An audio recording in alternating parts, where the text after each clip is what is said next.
আপনি ওনার এগেনস্টে একটা কথা বলছেন, রাত্রির বাড়িতে ফোন যেত হয়, কালকে তুমি এই ডিপার্টমেন্টটা ওই ডিপার্টমেন্ট তোমার ট্রান্সফার হয়ে গেছে, মানে মুখে। বোনটি মারা গেছে, ওনার যদি কিছু না হতো তো এখনও আমরা এটা সাফার করতাম। আমরা চাইছি এই কেসে জাস্টিস হোক।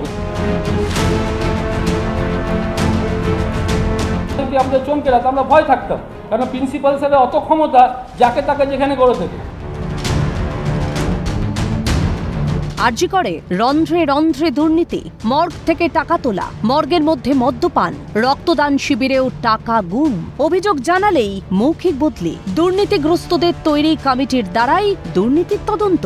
সিবিআই জালে সন্দীপ ঘোষ ও তার সাগরেদরা জড়াতেই একে একে মুখ খুলতে শুরু করলো আরজি করের রাজ্য সরকারি কর্মচারীদের কমিটি। ডক্টর সন্দীপ ঘোষের আমলে যে ইউনিয়ন গঠন করা হয়েছিল, যে কমিটি গঠন করা হয়েছিল, সেই কমিটির বিরুদ্ধে একাধিক দুর্নীতির অভিযোগ রয়েছে। মুখে বলে ট্রান্সফার, মর্গ থেকে প্রতি মাসে টাকা চাওয়া, পোস্টমর্টমের জন্য টাকা চাওয়া, একাধিক দুর্নীতির অভিযোগ রয়েছে।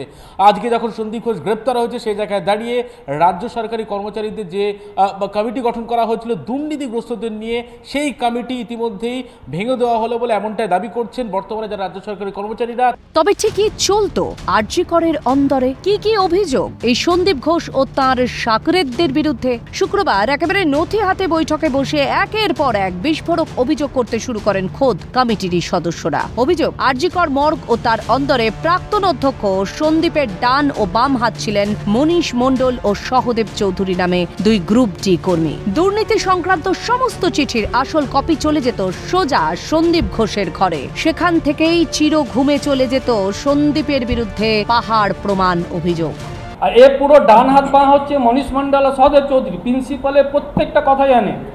আপনার মনীষ মল্লিক হচ্ছে ওইখানে এতে থাকতো রিসিভিংয়ে, প্রত্যেকটা চিঠি এসে ও জমা করতো। যেটা আমাদের সন্দীপ স্যারের নামে যে চিঠিটা আসতো, কী করতো, ওটা ডকেট করতো না, ওইটা স্যারকে দিয়ে দিত। আর এমনি যে চিঠি জমা দিত, ওটা ডকেটে এমনি দিয়ে দিত।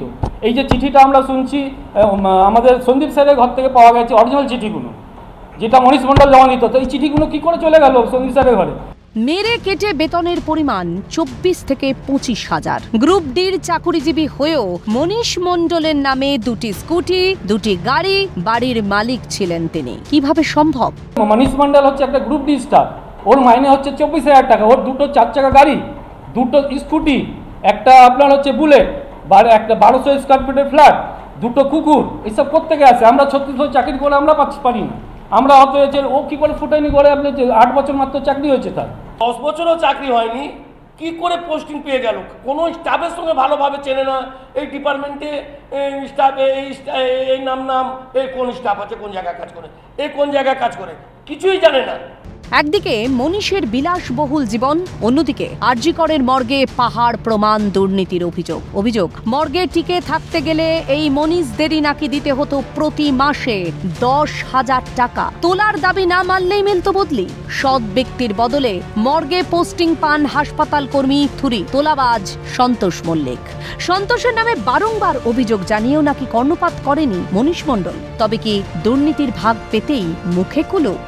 মনোজ মল্লিককে এসে বললো আপনার মনীষ কি তোকে 10,000 টাকা মাসে মনীষ আর কার্তিক 10,000 টাকা তোকে মাসে দিতে হবে, তাহলে তোকে এইখানে আমরা রাখবো, আর যদি না দিস তাকে তোকে সরিয়ে দেবো।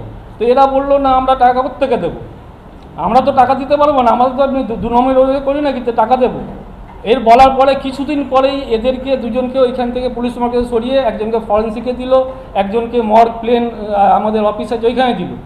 তারপরে ওইখানে সন্তোষ মল্লিককে টাকা অঙ্গীকার ও বলেছিল আমি দেবো, তার জন্য সন্তোষ মল্লিককে ওইখানে পোস্টিং করা হলো। একটা কমপ্লেন আমি করেছিলাম সন্তোষ মল্লিকের নামে।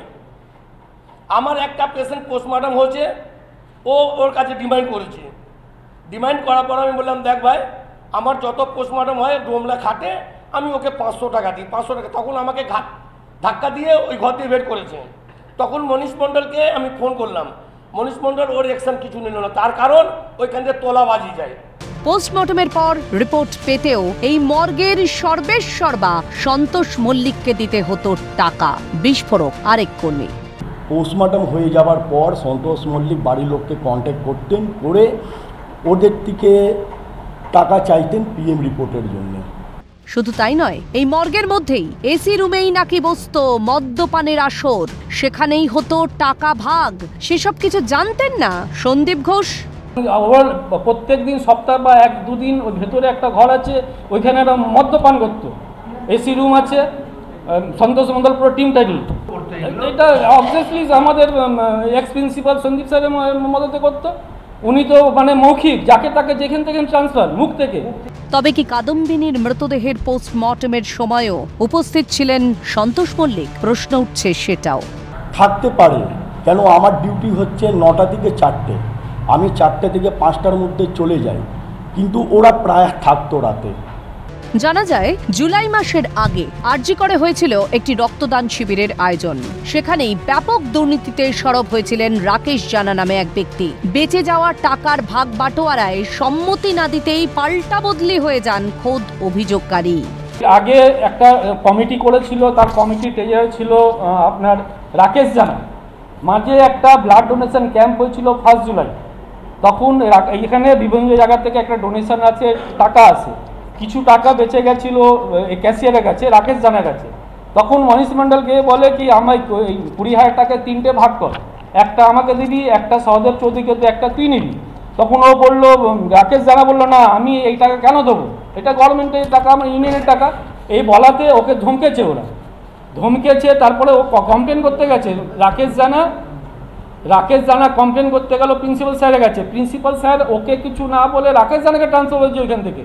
অভিযোগ 2023 সালে আক্তার আলীর করা কেসের ভিত্তিতে প্রতিবাদ করায় মিলেছিল শাস্তি। সন্দীপ ঘোষের হয়ে মিছিলে না যাওয়ায় সঙ্গে সঙ্গে মিলেছিল বদলি উপহার। আমিও প্রতিবাদ করেছিলাম 2023-এ, যখন আমাদের আক্তার আলী স্যার কেস করেছিল, তখন ইডির বলে একটা তল্লাশি হবে বলে একটা খবর ছড়িয়েছিল আরজিকরে। তখন মনীষ মণ্ডল এসে বললো কি একটা বার করতে হবে, মিছিল বার করতে হবে স্যার হয়ে। তো আমরা বললাম না, আমরা ইউনিয়ন করি, আমাদের কর্মসূচির স্বার্থে যা হবে কর্মসূচি আমরা সেটা করতে পারি, আমি ওনার সাথে কেন মিছিল বার করবো। এই বলার 2 দিন পরেই আমাকে ওইখান থেকে ট্রান্সফার করে দেয় অবিনাশ দত্ত মেমোরিয়াল হসপিটালে। তারপরে আমাদের রঞ্জিত গোসাই ও প্রতিবাদ করেছে, ওকে আমডাঙ্গা পাঠিয়ে দেওয়া হয়। শুধু আরজিকর নয়, এই সহদেব ও মনীষের মাথায় হাত ছিল সরাসরি স্বাস্থ্য ভবনের সব্যসাচী চক্রবর্তী নামে এক ব্যক্তির। দুর্নীতির জাল কত দূর বিস্তৃত বুঝতে পারছেন? স্বাস্থ্য ভবনে এদের মাথায় হাত হচ্ছে আপনার সর্বসাচী চক্রবর্তী, ও হচ্ছে আমাদের প্রেসিডেন্ট। যা করতো ও বলতো তোরা কর, আমি আছি। ও ওইখান থেকে স্বাস্থ্য ভবন চমকাচ্ছে, আমাকে ট্রান্সফার করে দেবে। পার্টি ফান্ডে টাকা না দেওয়ায় বদলি পেয়েছিলেন মনোজ মল্লিক নামে আরেক ব্যক্তিও। পার্টির ডোনেশন প্রত্যেক মাস 10,000 টাকা দিতে হবে, পার্টি ডোনেশন। সন্তোষ মল্লিক আমার কাছে এসছে, আমাকে বলেছে, তো আমি শুনলাম, আমি বললাম কিসের জন্য আমি টাকা দেবো। পার্টি চাঁদা হয় 10, 20, 50 যেটা হয়, আমি বিল দাও, আমি চাঁদা দিয়ে দিচ্ছি। আমার পার্টি ফান্ড থেকে টাকা আসে না যে আমি টাকা দেব। আমাদের একজন ডাক্তারবাবু, ডক্টর অপূর্ব বিশ্বাস, উনি এলেন, আমি কাজ করছি অফিসে প্রায় 5টার সময়। উনি এলেন, এসে আমাকে বলছেন কি দাদা আপনার কাছে কোনো খবর এসছে বা হেড স্যার কিছু বলেছে? আমি না, আমি জানি না স্যার, কি খবর আছে বলুন স্যার। উনি বললেন কি এটা প্রিন্সিপাল স্যারের মৌখিক অর্ডার আছে, তোমাকে কাল থেকে ওয়ার্ড মাস্টার অফিসে জয়েন করতে হবে। অভিযোগ তো শুনলেন, এবার শুনুন আত্মপক্ষ সমর্থনে মনীষের দাবিও। ফাঁসানোর চেষ্টা। এদিকে আরজিকরের মর্গ থেকে টাকা তোলার অভিযোগ নস্যাৎ করলেন খোদ মনীষ মণ্ডল। আমরা সকালবেলা যে অফিসে ঢুকি আর 5টার সময় আমরা বেরোই। আমার নামে যারা অভিযোগ করছে, আমি মনে করি এটা পুরো মিথ্যা। একটা সংগঠন করতে গেলে আমি যেভাবে উঠে এসেছি, 100 জনের মধ্যে হয়তো 40 জনের আমাকে ভালো নাই বাসতে পারে, যা হয়ে থাকে, তারা এখন এই সুযোগে আমাকে হয়তো কোনোভাবে আমাকে ফাঁসানোর চেষ্টা করছে। যদি এইরকম এইটা শুনে অবাক। প্রত্যেক পোস্টমর্টমের পিছনে 10,000 আর আমার নামে উঠছে, আমি পুরোটাই অবাক। আমি সত্যি এই ব্যাপারে কিচ্ছু জানি না। আপনি এখানে সিসি ক্যামেরা আছে, আপনারা দেখতে পারেন প্রতিপক্ষের কাছ থেকে কি আমি এখানে আসতাম কি না। আমি বলতাম ট্রান্সফার, আমি কি প্রিন্সিপাল? এরকম না, এটা ভুল কথা। বিরিয়ানি খাওয়ার জন্য টাকার কথা বলা হয়েছিল, দুর্নীতি করার জন্য নয়। রক্তদান শিবিরে দুর্নীতির অভিযোগ মানতে নারাজ মনীষ মণ্ডল। একটা সবাই মিলে কাজ করেছিল, আমরা বললাম কি দেখো সবাই মিলে যে খাটাখাটনি হয়েছে, সবাই মিলে আমরা ওই যে ফান্ড থেকে যারা আমাদের স্টাফরা খেটেছিল, ওখানে আমরা সবাই বিরিয়ানি খাওয়া দাওয়া আমরা যত কর্মচারীরা করব। হয়তো একজনের ভালো লাগেনি, হয়তো আপনি বুঝতেই পেরেছি কে বলেছে, হয়তো ভালো লাগেনি, ওই জন্যে আমার নামে অভিযোগ করছে। কান টানলে মাথা আসার মতোই সন্দীপের নাম সামনে আসতেই আস্তে আস্তে ডালপালা মেলে প্রকাশ পাচ্ছে দুর্নীতির মহিরুহ। কতদূর ছড়িয়ে দুর্নীতির শিকড়, দুর্নীতির ভাগ পেতেন আর কারা, সবটা জানতে মরিয়া রাজ্য। ক্যামেরায় শুভময় দাসের সঙ্গে অয়ন শর্মা রিপোর্ট, ক্যালকাটা নিউজ।